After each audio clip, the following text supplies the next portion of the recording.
Hey, what's up everyone? My name is Redfern, and today is a special Halloween video of a DIY, and it's not only just mine, but the thing is that this is also one of others. But for this collaboration, my name is Redfern, and this is my channel of, well, Redfern. Oops, my channel. Basically, me and a bunch of other YouTubers are doing a bunch of DIY Halloween videos on what you can do to prepare for Halloween. And if you want to check the other ones out, go to the description below, and there will be a link for a playlist with a bunch of videos, including you can find mine again, you can find other people's, and it's a cool collaboration that we're doing together. And it's for our YTCM Halloween collaboration.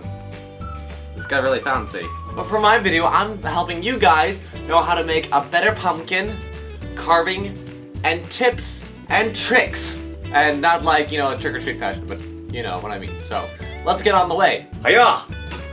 So for the first tip that you guys might want to know is that actually, you know, the first thing you always have to do is actually, you know, like carve open a top. But the thing is that what you definitely want to do is that when you carve your top out, you want to make sure that your pumpkin has a very specific shape on the top, because the thing is that sometimes when you carve pumpkins on the top and you make a lid, sometimes the whole lid is too kind of circular that it can actually fall in, especially when you have a hard time going, oh, how does it fit back in? I've got no idea. You want to make maybe a tick of an arrow off to the side, or maybe just, you know, make it a funky fashion top so there's only one positive way it can fit back in. So then you're not actually losing your way of trying to put the lid back on. Now the second thing is that also when you carve your pumpkin, you have a lot of seeds and a lot of guts. Oh. Yeah, that didn't work. But from beyond there, you have this entire inside of guts and galore. You're just waiting, and it's gone everywhere. Oh crap.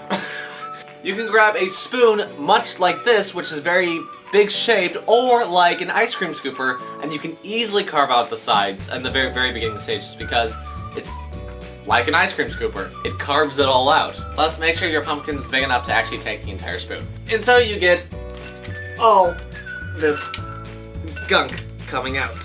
Oh, it's like a sewer. It is. From this point on, you got little seeds, you got just tiny bits left, and there's not a lot of string, but it's still an amount where you really just don't want to deal with it at all, and you really want it still out.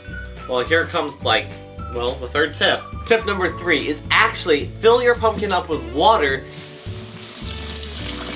and then actually continue to carve it out, because that's the thing. You fill up your pumpkin with water and actually swirl it around in a circular motion, like when you're stirring your coffee or whatever, the strings can actually kind of gather around that is loose, and whatever remains is actually something you can carve off, so you can actually continue and get the finest detail you want. And then when you're done, you can filter it out. And make sure you actually, you know, dump your pumpkin once you're done filling it with water.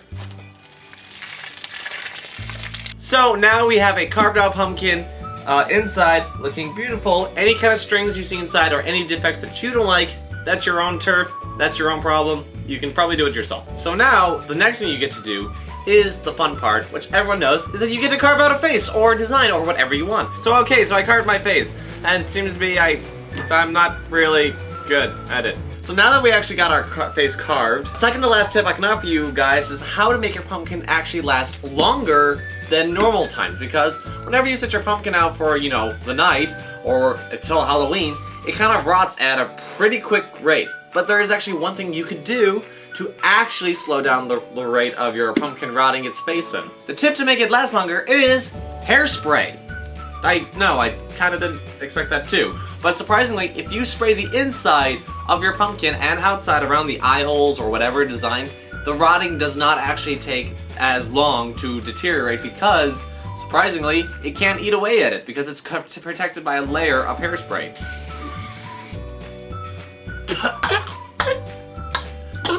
Give it time to air and dry. Okay, so now that supposedly your pumpkin is dry and you can breathe the air of non-sticky hairspray, it's time for you to decide what do you want to light your pumpkin with, and that's pretty simple. I mean, you could do a simple, classic candle, but another way you could probably make it even cooler looking, all of your own decision, is to add your own special light. I have these things called pot boy, and they do pretty well. The portion of the video doesn't require much light, so I'm here for the guys to show you what it could look like. With the simple rainbow method looking one, your pumpkin could look really cool, actually sparking off in different colors.